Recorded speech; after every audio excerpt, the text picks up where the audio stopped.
So, hello my dear students, welcome to my new lecture. So, this is the second lecture of the superconductivity. So, in this lecture, we will basically cover the classification of superconductors and London theory, London equations, London penetration depth and coherence length. So, these four things we will cover in this lecture.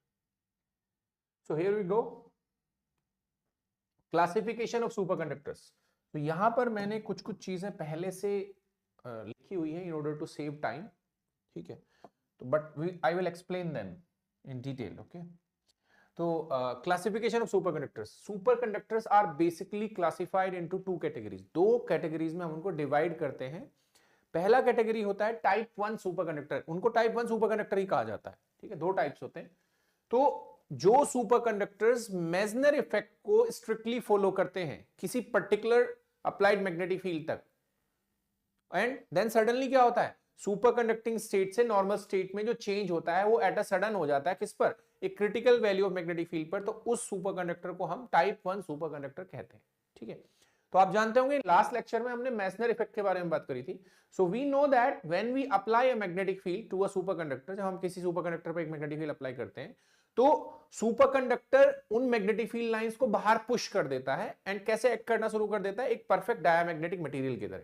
But उसमें साथ साथ मैंने ये भी बताया था कि अगर आप एक क्रिटिकल वैल्यू से ज्यादा मैग्नेटिक फील्ड लगाएंगे तो मैग्नेटिक फील्ड लाइंस उसके अंदर से पेनिट्रेट करना शुरू कर देंगी, उसके अंदर से पास होना शुरू कर देंगी. ठीक है, इसलिए हमने क्या बताया था कि जो भी पैरामीटर्स हैं सुपरकंडक्टर के वो उनकी क्रिटिकल वैल्यूज से कम होने चाहिए. T लेस देन TC होना चाहिए, H लेस देन HC होना चाहिए, एंड क्रिटिकल करंट डेंसिटी का वैल्यू भी क्रिटिकल वैल्यू JC से कम होना चाहिए. ठीक है, तो हम पहले टाइप 1 सुपरकंडक्टर की बात कर लेते हैं. ठीक है, तो यहां पर मैं कह रहा हूं कि जो टाइप 1 सुपरकंडक्टर है, ठीक है, वो कैसे एक्ट कर रहा है? It is acting as a perfect diamagnetic material. And diamagnetic material का जो मैग्नेटाइजेशन होता है वो नेगेटिव होता है.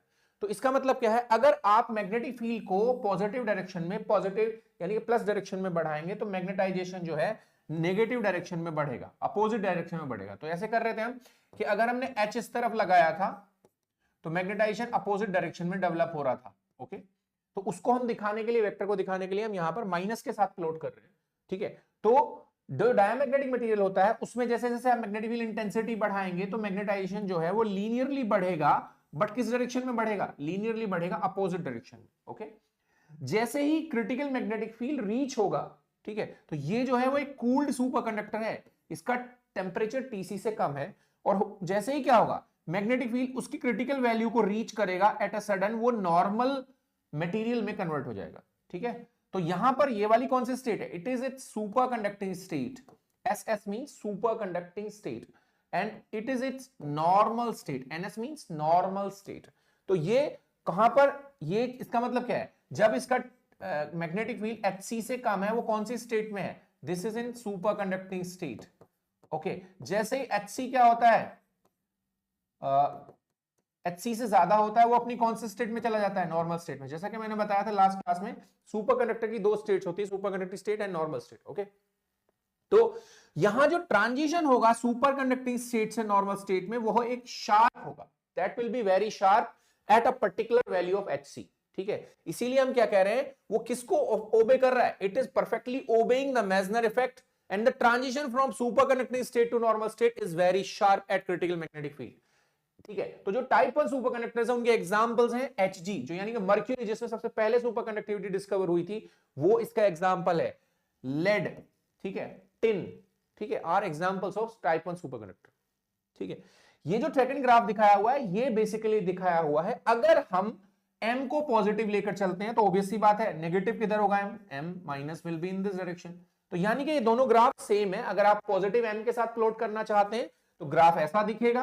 ओके, और आप नेगेटिव M लेकर यानी कि फर्स्ट क्वाड्रेंट में उसको प्लॉट करना चाहते हैं तो ग्राफ ऐसा दिखेगा. तो दोनों में कोई डिफरेंस नहीं, दोनों सेम ग्राफ है. आप किसी एक को बनाएंगे वहां पे तो यूजुअली ज्यादातर आपको इस तरह का ग्राफ मिलेगा. ठीक है, type 1 superconductors are also known as, type 1 superconductors are also known as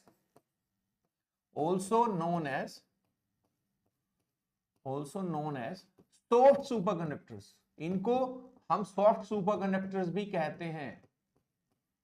they are also known as soft superconductors. ठीक है, अब आप कहेंगे सॉफ्ट, सॉफ्ट का मतलब ये नहीं कि छूने में सॉफ्ट है, ठीक है, इस सॉफ्टनेस का जो मतलब है यहां पर वो है अप्लाइड मैग्नेटिक फील्ड के रेस्पेक्ट में, यानी कि इनका जो सॉफ्टनेस है वो अप्लाइड मैग्नेटिक फील्ड के रेस्पेक्ट में, यानी कि इनको सुपर कंडक्टिविटी को डिस्ट्रॉय करने के लिए क्या है, you require a very small amount of magnetic field, इसीलिए हम उसको क्या कह रहे हैं, सॉफ्ट।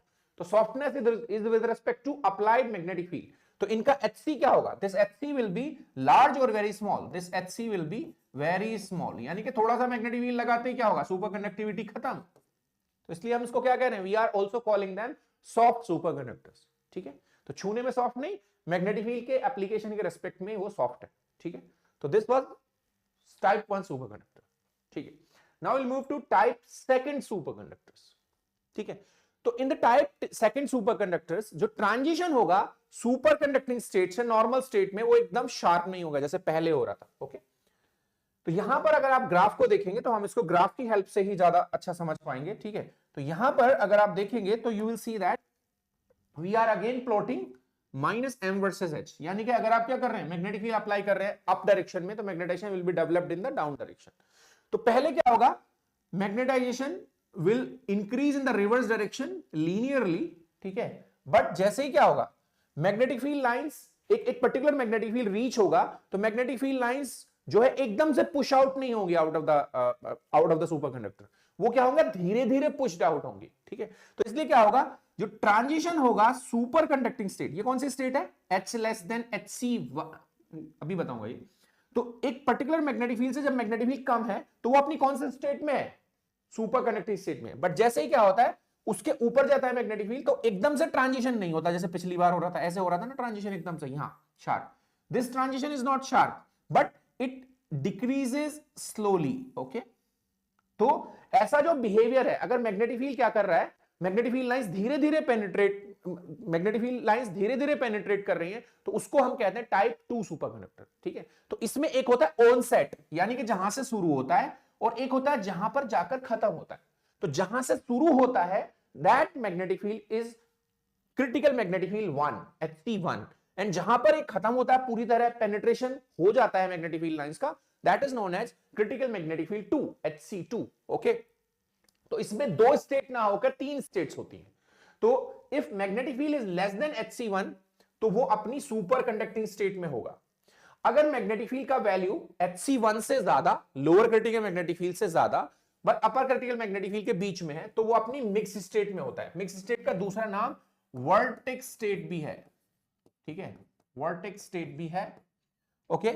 और अगर मैग्नेटिक फील्ड HC2 अपर क्रिटिकल मैग्नेटिक फील्ड से ज्यादा है, तो वो अपनी नॉर्मल स्टेट में पहुंच चुका होगा, ठीक है। तो what is the difference between type 1 super conductor and type 2 super conductor, यहां पर क्या होगा, if magnetic field lines are penetrating at a sudden at HC value, तो हम उसको टाइप 1 कहेंगे, but if they start penetrating slowly, ठीक है, तो हम उसको टाइप 2 सुपर कंडक्टर कहेंगे, ठीक है। तो इसमें 3 स्टेट आती है, इसमें मिक्स्ड स्टेट भी आती है। तो यहां पर इसको हम क्या कहते हैं, we call type 2 super conductor as hard super conductor, we call them hard super conductor. Type 2 को हम हार्ड सुपर कंडक्टर कहते हैं। क्यों कहते हैं भाई, मैंने फिर से बता रहा हूं, it is this hardness is not with respect to, ठीक है, mechanical hardness, it is with respect to the with the application of applied magnetic field। तो यहां पर जो HC2 होता है, इसका critical magnetic field 2, this is quite large, इसीलिए क्या होगा, पूरी तरह उसको सुपर कंडक्टिंग स्टेट से नॉर्मल स्टेट में पूरी तरह लाने के लिए you need to apply a large amount of magnetic field, huge amount of magnetic field. इसलिए क्या है, इसलिए हम इसको कहते हैं क्या, हार्ड सुपर कंडक्टर, ठीक है। इसका एग्जाम्पल क्या है, ठीक है, NBTI या YBA2Cu3O7, ये जो YBA2Cu3O7 सुपर कंडक्टर है, this is a very famous super conductor, इसको हम शॉर्ट में YBCO भी लिखते हैं, yttrium barium copper oxide, okay. तो ये पहला ऐसा सुपर कंडक्टर था जिसका critical temperature above liquid nitrogen temperature था। इसका जो TC होता है लगभग 90 केल्विन होता है, इसीलिए काफी यूजफुल सुपर कंडक्टर है। जो प्रैक्टिकल एप्लीकेशंस में है ये YBCO काफी यूज होता है, क्योंकि इसका जो क्रिटिकल टेम्परेचर है वो 90 केल्विन है। इसका मतलब अगर आप इसको लिक्विड नाइट्रोजन में डुबो देंगे, इसको डिप कर देंगे, तो क्या होगा, liquid nitrogen temperature is 77 kelvin, तो इसका मतलब 77 में डिप कर रहे हो किसी सुपर कंडक्टर को, तो उसका टेम्परेचर 90 से कम हो गया, ठीक है, तो ये अपनी कौन सी स्टेट में पहुंच गया, सुपर कंडक्टिंग स्टेट में, तब इसको आप अच्छे से इस्तेमाल कर सकते हैं, ठीक है। तो you should remember the difference between these two, okay, I hope it is clear. Graphs को जरूर ध्यान में रखेंगे, ठीक है। नाउ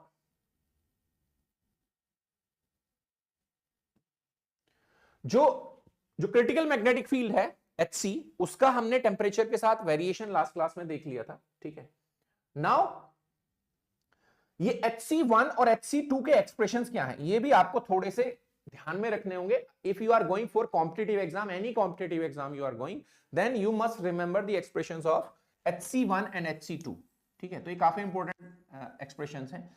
तो lower critical magnetic field, HC1 is lower critical magnetic field and HC2 is upper critical magnetic field. तो उसका जो एक्सप्रेशन है HC1 का 50 ओवर पाई लैम्डा एल स्क्वायर, अभी लैम्डा एल क्या है मैं बताऊंगा अभी। HC2 is 50 over pi xi square, okay. तो lambda L is London penetration depth.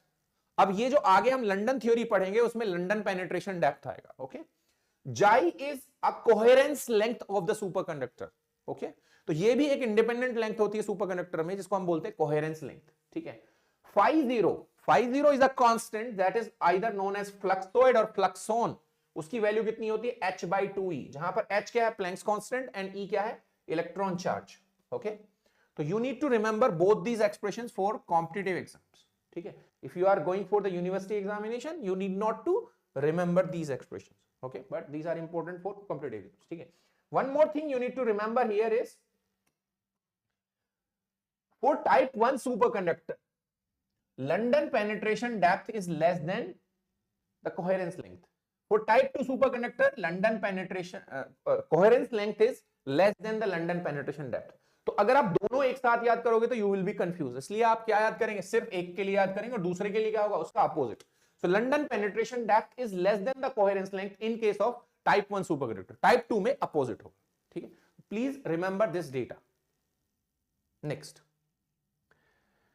So now we will move to the London theory of superconductivity. So London brothers proposed that a two fluid model of superconductivity.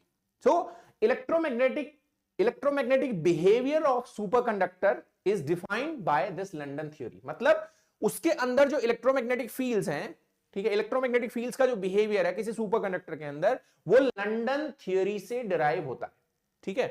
तो उन्होंने propose किया कि superconductor is a two fluid model. Superconductor क्या है, एक two fluid model है,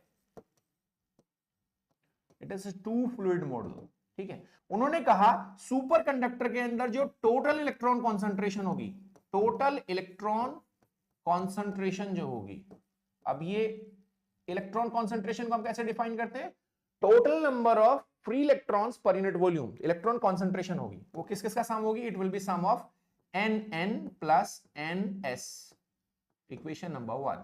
what is nn? तो उन्होंने प्रपोज किया टू फ्लूइड मॉडल में कि सुपरकंडक्टर के अंदर दो तरह के इलेक्ट्रॉन्स होते हैं, पहले नॉर्मल इलेक्ट्रॉन्स और दूसरे सुपर इलेक्ट्रॉन्स, ठीक है। तो जैसा कि हमने कहा था कि superconductor offers zero resistivity, zero electrical resistivity, इसका मतलब रेजिस्टेंस क्या है, जीरो, ओके। तो उन्होंने कहा कि उसके अंदर दो तरह के इलेक्ट्रॉन्स हैं, एक है नॉर्मल इलेक्ट्रॉन्स जो कैसा बिहेवियर करते हैं, नॉर्मल जैसा, जैसे यूजुअली करते हैं, यानी कि नॉर्मल इलेक्ट्रॉन्स क्या करते हैं, नॉर्मल इलेक्ट्रॉन्स जब फ्लो होते हैं, इलेक्ट्रिक फील्ड लगाते हैं, आप उसको पोटेंशियल डिफरेंस लगाते हैं, तो उनको एक रेजिस्टेंस के साथ फ्लो होती है उनकी करंट, ठीक है। तो वो क्या हो गए, नॉर्मल इलेक्ट्रॉन जैसे होते हैं। एक होते हैं सुपर इलेक्ट्रॉन्स, सुपर इलेक्ट्रॉन्स यानी कि वो कोई रेजिस्टेंस ऑफर नहीं करते, यानी कि उनसे जो करंट जनरेट होगी, सुपर इलेक्ट्रॉन्स के फ्लो से जो करंट जनरेट होगी उसमें कोई रेजिस्टेंस नहीं होगा, ठीक है।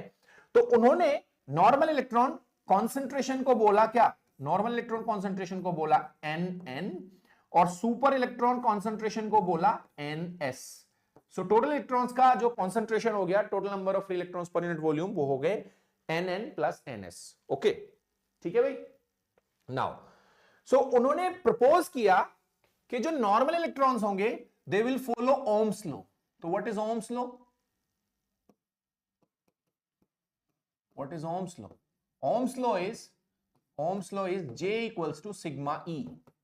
Okay, so J equals to sigma E, यानी कि जो करंट डेंसिटी होगी J, that will be proportional to applied electric field and proportionality constant will be electrical conductivity of the material. तो ये कौन से इलेक्ट्रॉन्स होंगे जो इसको फॉलो करेंगे? वो होंगे normal electrons. Normal electrons will follow Ohm's law, but super electrons will not follow Ohm's law. तो दैट वाज द फ्लॉ. तो पहले क्या माना गया था कि सुपर कंडक्टर्स में भी ओम्स लॉ फॉलो होगा, but this is not true. Ohms law is not valid inside the superconductor. Okay, तो यानी कि जो सुपर इलेक्ट्रॉन्स होंगे they will not follow Ohm's law.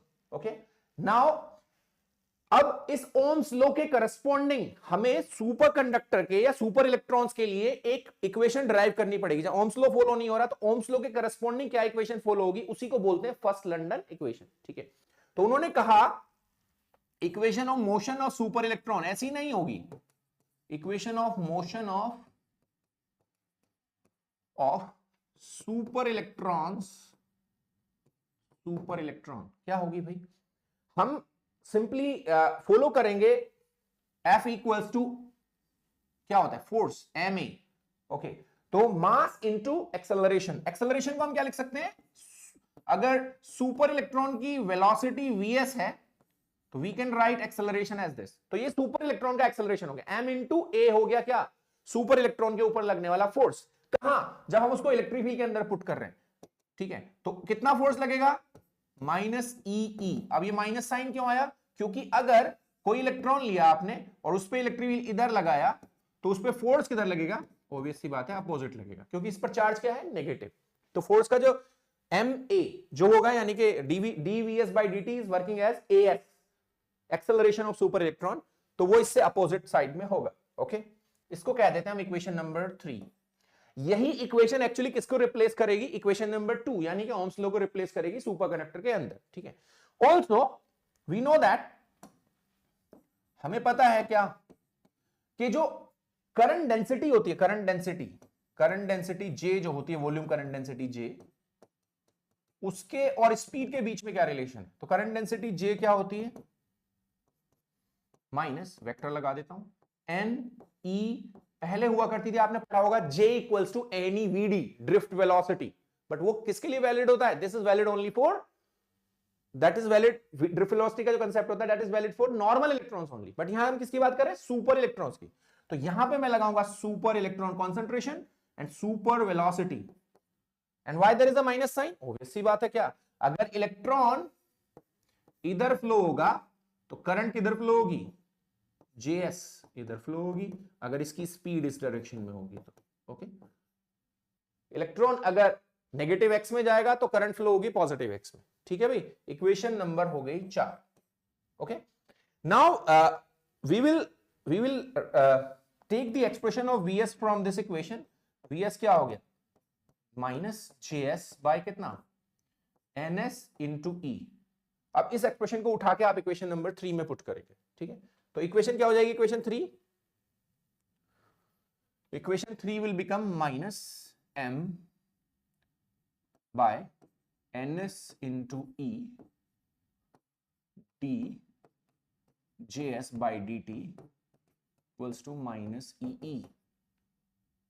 Okay, now इसको राइट साइड में ले जाओ तो ये क्या इक्वेशन बन गई? सुपर करंट डेंसिटी का जो डेरिवेटिव होगा that will be equal to minus minus has become plus ns super electron concentration E square by mass of electron, m is mass of electron, into electric field. So this is which equation? This is equation number 5. This equation is known as first London equation. तो यानी कि अगर आपको first London equation derive करने के लिए आती है तो आप ऐसे डिराइव करेंगे उसको. First London equation. अब ये first London equation super electrons के लिए वही इंपॉर्टेंस रखती है, वही महत्व रखती है जो ओम्स लॉ रखता है किसके लिए? नॉर्मल इलेक्ट्रॉन्स के लिए.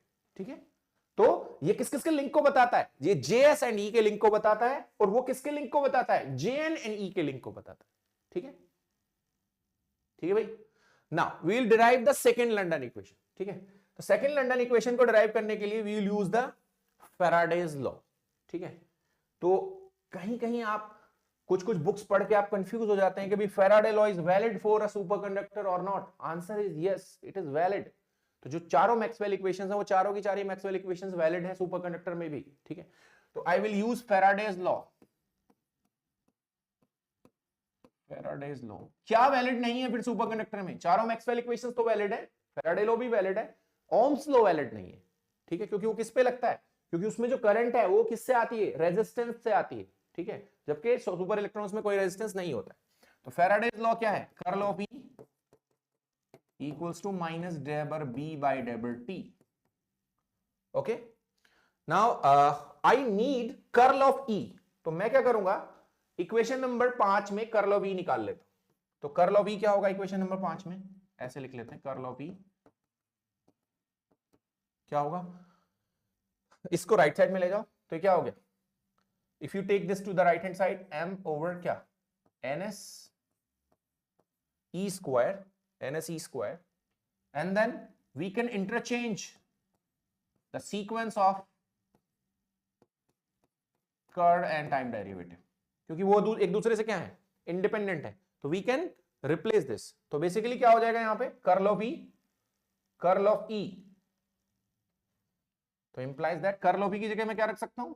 कर्ल ऑफ E की जगह मैं ये रख देता हूं, m over ns e square, m over ns e square, okay, ns e square d by dt time derivative curl of js equals to minus dabber B by dabber T. Okay, now take the time derivative to the left hand side. Now we have what? We have d by dt time derivative m over ns e square curl of js plus b equal to 0. Now if you integrate this, then you will get a constant and we assume that constant is 0. Okay, तो equation क्या हो जाएगी? Then this will become curl of js equal to, ये हो जाएगा ns e square, there will be a minus sign if you take it to the right hand side, ns e square by m into b. Equation number is 6. So this equation 6, ठीक है, equation 6 is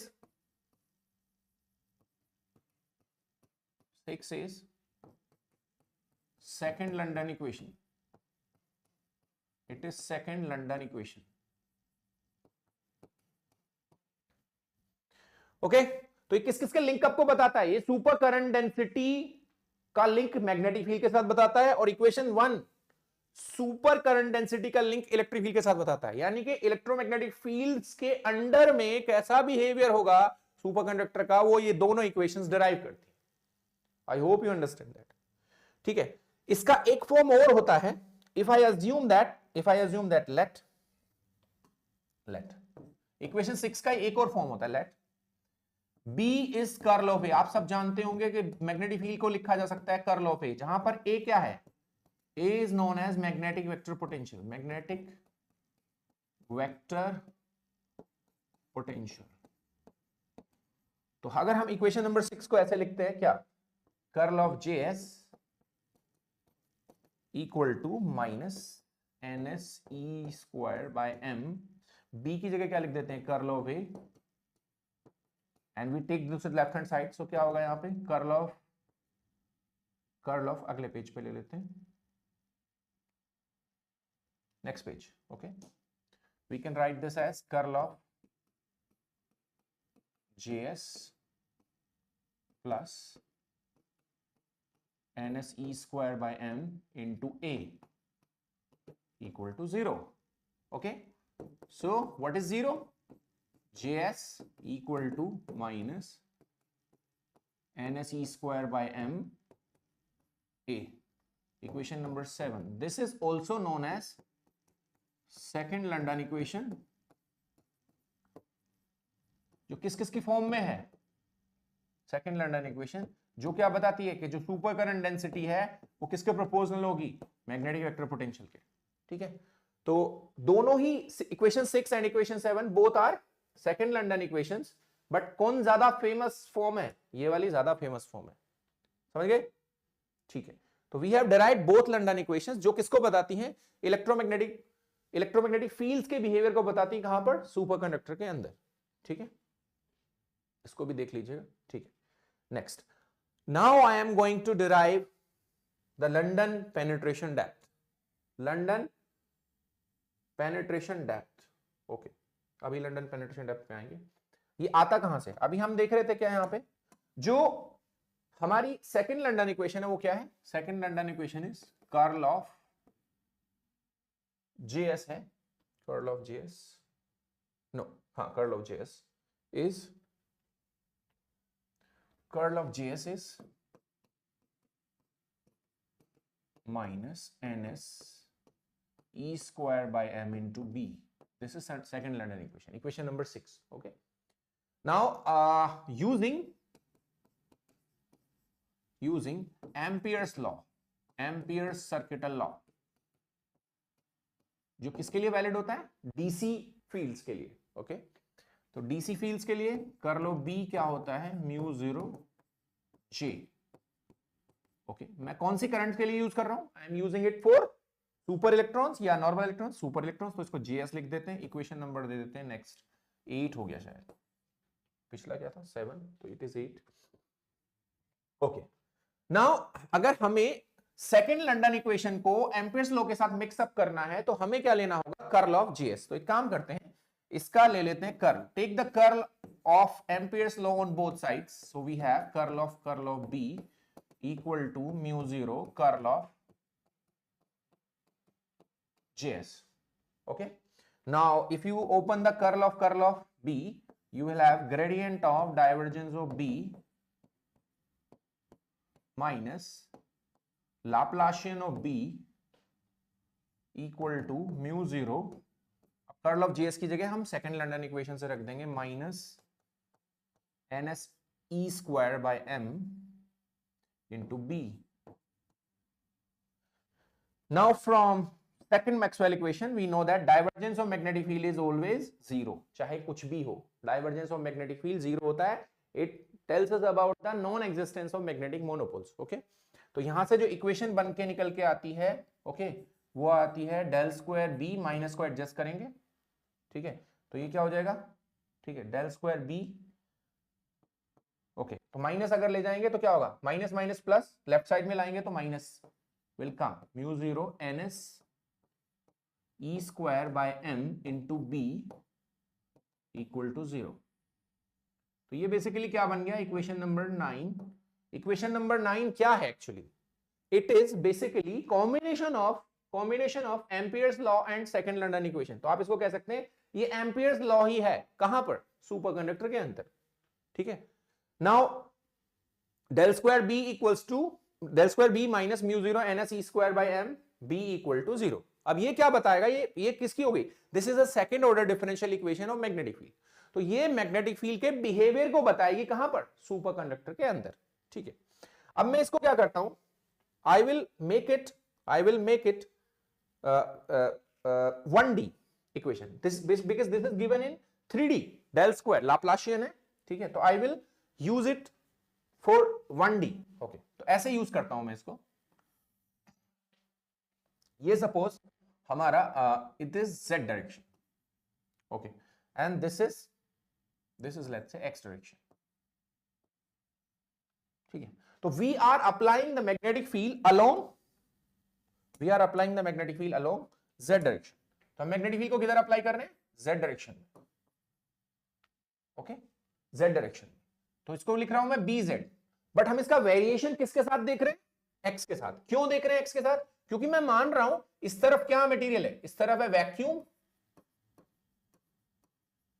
और इस तरफ क्या है, superconductor.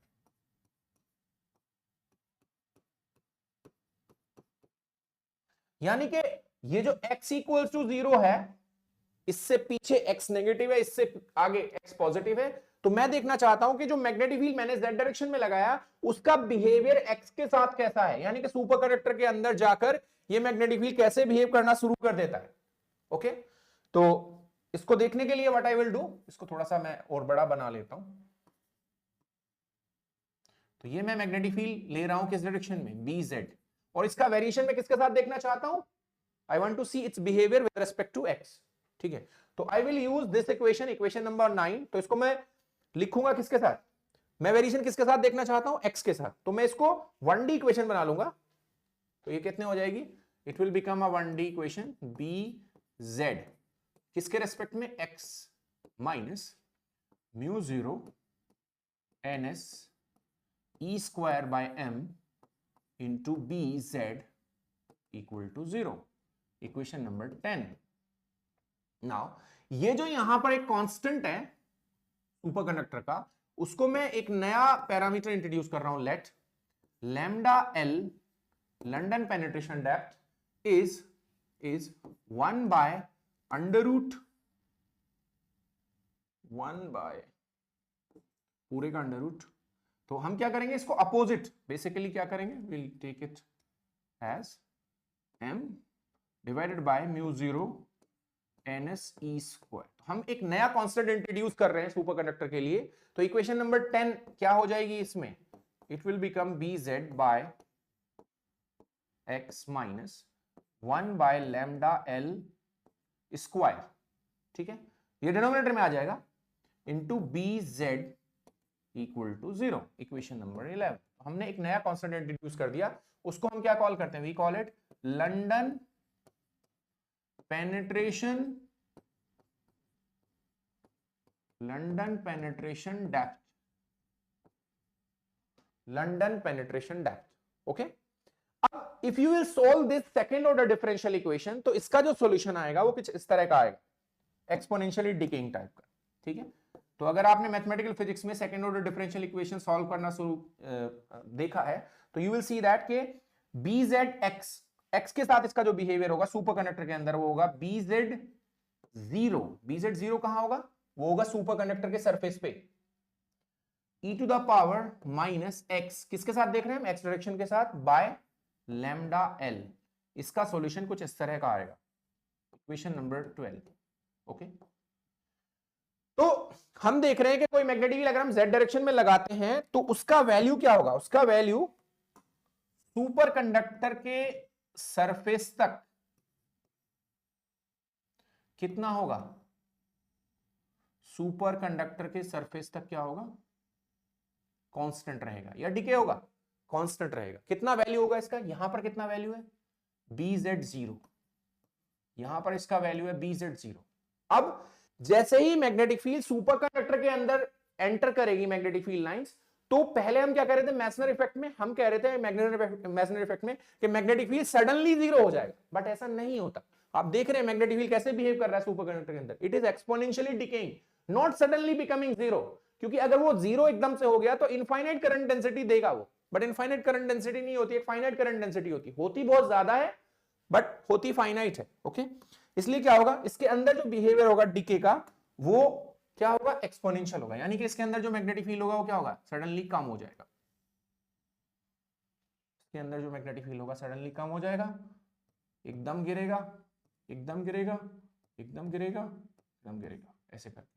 ठीक है, तो मैग्नेटिक फील्ड सडनली कम हो जाएगा, तो इसका बिहेवियर देखिए कैसा है, how it is decaying, it is decaying exponentially inside the superconductor. तो क्या बिहेवियर को शो कर रहा है ये, BZ0 जो सरफेस वैल्यू था e to the power minus x by lambda L, तो एक्सपोनेंशियली डिकेइंग सॉल्यूशन है ये। ओके, तो सुपरकंडक्टर के अंदर जो मैग्नेटिक फील्ड है दैट डिकेज एक्सपोनेंशियली। ओके, तो ये जो डिके का जो बिहेवियर है वो किसके ऊपर डिपेंड करता है, लंडन पेनिट्रेशन डेप्थ के ऊपर। जितना लंडन पेनिट्रेशन डेप्थ, ठीक है, जो लंडन पेनिट्रेशन डेप्थ है जितना ज्यादा होगा, ठीक है, तो क्या होगा, उतना जितना ज्यादा होगा, ओके, तो उतना क्या होगा, लंडन पेनिट्रेशन डेप्थ जितना ज्यादा होगा उतना कम सुपर कंडक्टिविटी होगी। ओके, क्योंकि डिके क्या होगा, decay will be slower then. Okay, अगर मैं लंडन पेनिट्रेशन डेप्थ को इंफिनिटी कर दूं तो क्या होगा, e पावर 0 इज 1, इसका मतलब क्या है, magnetic field will remain constant, ठीक है। तो लंडन पेनिट्रेशन डेप्थ को हम डिफाइन कर लेते हैं, ठीक है। तो एक्सप्रेशन ये आ गया हमारा लंडन पेनिट्रेशन डेप्थ का। Okay, here we go, London penetration depth. London penetration depth किसी सुपर कंडक्टर में वो डिस्टेंस है जिस पर मैग्नेटिक फील्ड का वैल्यू घटकर कितना रह जाता है, magnetic field value decays to और reduces to 1 by e value of its value on the surface. यानी कि अगर मैं अज्यूम करता हूं, if I assume that x equals to lambda L, तो बी जेड लैम्डा एल कितना होगा, लैम्डा एल चलने के बाद उसकी वैल्यू कितनी होगी, बी जेड 0, सरफेस का कितना रह जाएगी, 1 by e वैल्यू। ओके, तो इससे लंडन पेनिट्रेशन डेप्थ का डेफिनेशन आता है। तो what it says London penetration depth is a distance into a superconductor at which magnetic field falls to 1 by e value. 1 by e value कितना होता है, लगभग 37% के आसपास होता है of its value on the surface. Okay, London penetration depth का expression क्या है, ये है जो हमने पहले लिखा था, ठीक है। तो इसको थोड़ा ध्यान में रखेंगे, लंडन पेनिट्रेशन डेप्थ का एक्सप्रेशन ये क्या है, फिजिकली क्या रिप्रेजेंट करता है, उसका डेफिनेशन और उसका एक्सप्रेशन याद रखेंगे। यानी कि अगर आपको कोई न्यूमेरिकल आता है कि super electron concentration is given, यहां पर m क्या है, m is mass of electron, ns is super electron concentration, number of super electrons per unit volume, mu naught is permeability of free space. Okay, so इसकी help से हम क्या कर सकते हैं, हमें पता है इलेक्ट्रॉन का मास कितना है, 9.1 into 10 to the power minus 31 kg। Super electron concentration examiner दे दे तो हम आराम से क्या निकाल सकते हैं, we can easily calculate the London penetration depth.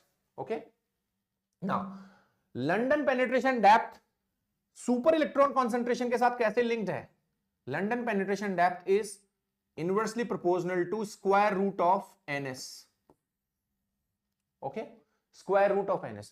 यहां पर London penetration depth as well as, ठीक है, as well as super electron concentration depends on temperature. Okay, दोनों क्या है, टेम्परेचर के फंक्शन है। तो अगर हम उसका टेम्परेचर डिपेंडेंस देखें, ये फार्मूला भी इंपॉर्टेंट है इसका, टेम्परेचर डिपेंडेंस, जैसे जैसे टेम्परेचर बढ़ता है, ठीक है, जैसे जैसे टेम्परेचर बढ़ता है तो क्या होगा, London penetration depth will increase. London penetration depth will increase with what behaviour, it will behave like this. तो ये है लैम्डा एल जीरो का मतलब क्या है, lambda L zero means it is क्या, एट टेम्परेचर 0 केल्विन। 0 केल्विन पे जो लंडन पेनिट्रेशन डेप्थ होगी वो क्या होगी, लैम्डा एल 0 होगी। तो किसी टेम्परेचर टी पर, बट वो टेम्परेचर टी किससे कम होना चाहिए, ये कहां तक, कहां के लिए वैलिड है, it is valid only for T less than TC. It is valid for T less than TC, यानी कि कहां पर होता है लंडन पेनिट्रेशन डेप्थ का concept, it is only in super conducting state.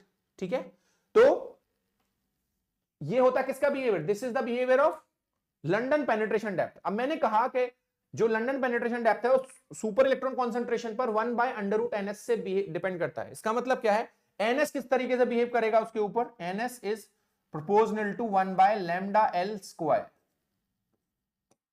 Okay, inversely proportional but square. Okay, तो अगर हम इसका क्या करेंगे, स्क्वायर करेंगे इनवर्सली प्रोपोर्शनल, तो क्या होगा, यहां पर पावर कितनी है, -1/2, स्क्वायर करने पर कितनी होगी, -1, और अपोजिट यानी कि रेसिप्रोकल करने पर कितनी होगी, दिस पावर। ओके, तो ये इसका क्या हो गया, ये इन दोनों का टेम्परेचर डिपेंडेंस बिहेवियर हो गया, दोनों का टेम्परेचर डिपेंडेंस बिहेवियर आप ध्यान में रखेंगे। ओके, नाउ उनका वेरिएशन ग्राफ पर कैसे दिखेगा, ठीक है, तो जब टेम्परेचर क्या होगा, when at t equals to 0 Kelvin, at t equals to 0 Kelvin, lambda L t equals to 0 क्या होगा, lambda L 0 के बराबर होगा।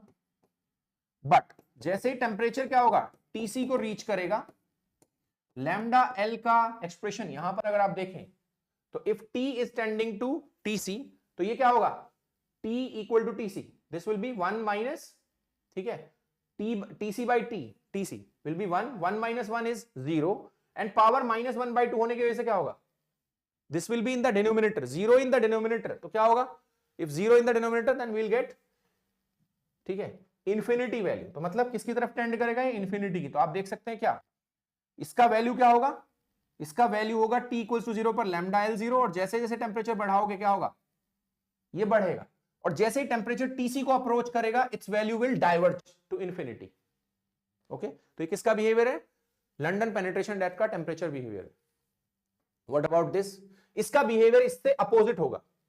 ओके, जैसे जैसे आप क्या करेंगे, टेम्परेचर बढ़ाएंगे, सुपर इलेक्ट्रॉन कॉन्सेंट्रेशन कम होगी, यानी कि क्या होंगे, अगर हम सुपर कंडक्टर को किसी नॉर्मल स्टेट की तरफ ले जाएंगे तो super electron concentration come and come, less and less होती चली जाएगी। तो इससे क्या होगा, वो अपनी कौन सी स्टेट में आने की कोशिश करेगा, वो अपनी नॉर्मल स्टेट में आने की कोशिश करेगा। तो उसका बिहेवियर इस तरह का होगा। तो थोड़ा सा देख लीजिए, ठीक है। तो अगर हम इसी को कंपेयर करें तो क्या होगा, at T equals to 0 kelvin, ठीक है, NS T0 क्या होगा, NS0 मैक्सिमम होगा, और जैसे ही क्या होगा, at T equal to TC, NS T equal to TC will be 0। Okay, तो ये हो गया लंडन पेनिट्रेशन डेप्थ के बारे, ठीक है। नेक्स्ट हम एक और लेंथ के बारे में बात कर रहे थे, ठीक है, that is coherence length of superconductor, ठीक है।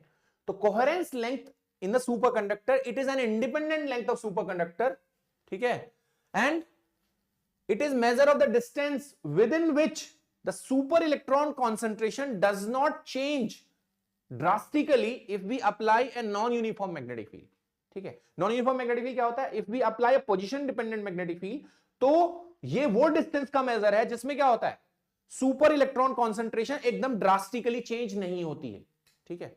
तो अगर हम एक non uniform magnetic field apply करते हैं, ठीक है, तो उसमें एक उसका जो सुपर इलेक्ट्रॉन कॉन्सेंट्रेशन है वो बहुत तेजी से चेंज ना करे, उसको हम क्या बोलते हैं, we call it coherence length, ठीक है। इन बीसीएस थ्योरी जो कि हम आगे पढ़ेंगे, बार्डिन कूपर स्टीफर थ्योरी, ठीक है, बीसीएस थ्योरी, माइक्रोस्कोपिक थ्योरी और quantum theory of super conductivity, तो उसमें जो बेसिकली जाई होता है या कोहेरेंस लेंथ होता है, उसका जो एक्सप्रेशन आता है वो आता है 2h क्रॉस वीएफ ओवर पाई ईजी, जहां पर वीएफ क्या है, फर्मी वेलोसिटी, ईजी क्या है, सुपर कंडक्टिंग बैंड गैप। तो बीसीएस थ्योरी में ही हम देखेंगे आगे के लेक्चर्स में, तो सुपर कंडक्टर में भी एक बैंड गैप होता है, super conducting band gap. Semi conductor में तो होता ही होता है बैंड गैप, सुपर कंडक्टर में भी बैंड गैप होता है। और इस बैंड गैप का जो ऑर्डर होता है, typical order of this band gap is 1 milli electron volt, यानी कि क्या, 10 to the power -3 electron volt होता है टिपिकल ऑर्डर। जबकि सेमी कंडक्टर के बैंड गैप का जो ऑर्डर होता है that is about 1 electron volt, okay. जबकि सुपर कंडक्टर के बैंड गैप का ऑर्डर 1 मिली इलेक्ट्रॉन वोल्ट होता है, ठीक है। तो Vf is Fermi velocity, Eg super conducting band gap, H cross is obvious सी बात है क्या है, प्लैंक्स कांस्टेंट, ठीक है। हमें मैंने पहले ही बता चुका हूं टाइप 1 के लिए London penetration depth is lower than the coherence length, and type 2 के लिए जो कोहेरेंस लेंथ होगी that will B London penetration depth. किसी एक को ही ध्यान करना है, इसको ध्यान कर लो, ठीक है। तो इस तरीके से आप क्या कर सकते हैं, coherence length, London penetration depth etcetera define कर सकते हैं, ठीक है। One more thing, in BCS theory we will see कि एक कंसेप्ट आएगा कूपर पेयर का, ठीक है। तो बीसीएस थ्योरी में इसको साइज ऑफ कूपर पेयर भी कहा गया है, साइज ऑफ कूपर पेयर। तो वहां पर basically electron in BCS theory electron क्या करते हैं, बेसिकली अट्रैक्ट करते हैं एक दूसरे को, ठीक है, एट वेरी लो टेम्परेचर्स, जो बीसीएस थ्योरी का मेन कंसेप्ट है, ठीक है। और कैसे एक्ट करते हैं, दो इलेक्ट्रॉन्स की जो बाउंड स्टेट है that act as a Cooper pair, ठीक है। तो उसका जो साइज होता है कूपर पेयर का वो यहां से डिफाइन होता है बीसीएस थ्योरी में।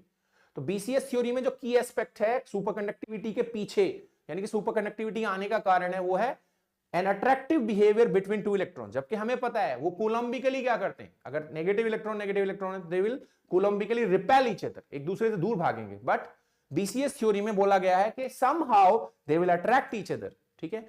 और उस bound pair of two electrons को क्या कहा जाता है, कूपर पेयर, ठीक है। तो सारी थ्योरी उसी पर बेस्ड है। तो साइज ऑफ कूपर पेयर को भी हम यहां पर कोहेरेंस लेंथ के इक्विवेलेंट लेते हैं बीसीएस थ्योरी, ठीक है।